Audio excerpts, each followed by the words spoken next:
तो मैंने देखा कि लोग चांद पे घर बनाने के लिए सोच रहे हैं, लेकिन हमारे यहाँ जब तक हमें इंसान के रूप में धरती पर भेजे तब तक हम लोग अच्छे थे। जब तक हम लोग जाति धर्म में बढ़ गए तब से हम लोग स्वार्थी हो गए। इस संसार में अगर सर उठा के जीना है, सर उठा के चलना है, तो दो काम करना है। एक तो सबसे पहले अपने बच्चों को पढ़ाइए लिखाइए, उसको काबिल बनाइए कि भगवान को लोग अच्छे से मानते थे, उनके बताए हुए रास्ते पे चलते थे, लेकिन लोग मतलबी हो गया। जब तक भगवान ने जब तक हमें इंसान के रूप में धरती पर भेजे तब तक हम लोग अच्छे थे। जब तक हम लोग जाति धर्म में बढ़ गए तब से हम लोग स्वार्थी हो गए, और यहाँ पे स्वार्थी हो गए तो इससे कैसे बाहर निकलना है, तो उसके लिए आप लोगों को कुछ हम लोगों को करना है। इस संसार में अगर सर उठा के जीना है, सर उठा के चलना है, तो दो काम करना है। एक तो सबसे पहले अपने बच्चों को पढ़ाइए लिखाइए, उसको काबिल बनाइए। जब तक आपके बच्चे पढ़ेंगे लिखेंगे नहीं तब तक वो काबिल नहीं होंगे, और जब वो काबिल होंगे पढ़ लिख लेंगे तो 2 रुपये अच्छा कमाएंगे, अच्छा नौकरी मिलेगा। और जब तक पढ़ेंगे लिखेंगे नहीं तो उसको नौकरी भी नहीं मिलेगा, चपरासी का भी नौकरी नहीं मिलेगा।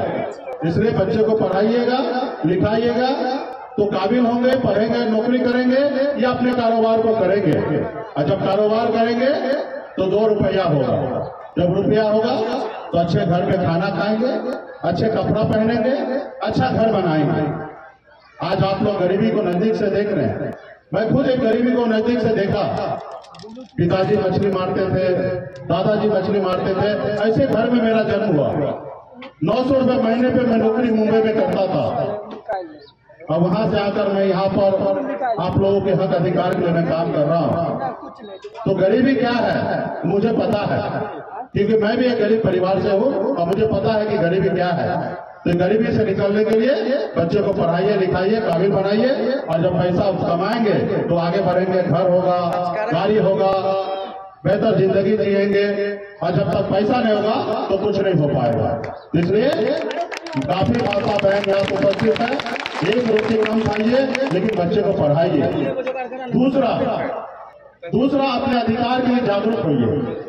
इस संसार में जब हम इंसान थे तो एक दूसरे को मदद करते थे, और जब हम जाति धर्म में बढ़ गए तब हम मतलबी हो गए, और फिर मतलबी हो गए तो लोगों के बीच में मन में विचार आ गया, सोच आ गया कि हम राजा बनेंगे।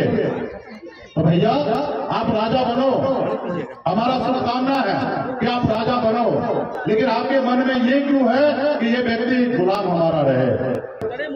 और जब हम जाति धर्म में बढ़ गए तब हम मतलबी हो गए, और फिर मतलबी हो गए तो लोगों के बीच में मन में विचार आ गया, सोच आ गया कि हम राजा बनेंगे।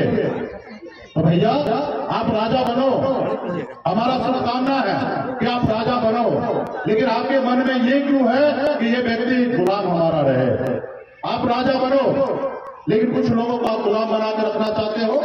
इस आजाद भारत में आप उनका अधिकार नहीं देना चाहते हो, उनको कुछ नहीं समझना चाहते हो, तो आपके पास बहुत बड़ा ताकत है। बाबा साहब अम्बेडकर ने आपके पास वो ताकत दिए हैं, वो शक्ति दिए हैं कि आपके पास वो ताकत है कि एक देश के प्रधानमंत्री को आप चुनते हैं। वो आप कैसे चुनते हैं? आपके वोट से चुना जाता है देश के प्रधानमंत्री। राज्य के मुख्यमंत्री आपके वोट से चुना जाता है। एक विधायक, सांसद या एक मुखिया हो या एक वार्ड हो, वो आपके वोट से चुना जाता है। लेकिन क्या हो रहा है, आपका वोट और आपके वोट से वो प्रधानमंत्री बनते हैं या मुख्यमंत्री बनते हैं या विधायक बनते हैं या सांसद बनते हैं, और क्या होता है, चुनाव जीतने के बाद वो आपका मालिक बन जाते हैं। आपको उनके पीछे पीछे भागना पड़ता है। ये आज का समय है। तो इस समय में फिर आपको क्या करना है? आपको अपने लोगों को आगे बढ़ाना है। जब आपके पास वोट का ताकत है तो फिर अपने लोगों को आपको बढ़ाएंगे, और फिर जब अपने लोगों को बढ़ाएंगे तो आपका काम होगा और समस्या का हल होगा। आपके देश में उदाहरण के तौर पर देख लीजिए, आदरणीय श्री लालू प्रसाद यादव जी आज मजबूत हुए, उनके लोग उनके साथ दिए। बिहार में 15 साल मुख्यमंत्री रहे और उन्होंने जितना हो सकता उतना काम किए, खास करके गरीब समाज के लिए। उत्तर प्रदेश में मुलायम सिंह यादव जी, बहन मायावती जी या नीतीश कुमार जी, तमाम ऐसे लोग जो गरीब है, पिछड़े समाज से आए हैं, वो हमेशा गरीब के हक अधिकार के लिए संघर्ष किए और लड़ाई लड़े हैं। ऐसे लोगों को जो वर्षों से आपके पूर्वज को और आपको गुलाम बना के रखा था, अपने पैरों तले दाब के रखा था, वो नहीं चाहेगा कि गरीब का बेटा आगे बढ़े, वो अपने पैर पे खड़ा हो जाए और ये समाज में से भी कोई बड़ा नेता बन जाए। हमेशा उनको परेशान करने के लिए लगा रहेगा। जीता जागता उदाहरण मेरे ऊपर देख लीजिए। मैंने एक गरीबी से लड़कर 900 रुपया महीने पे नौकरी करके पैसा कमाया। मैं बिहार में जब आया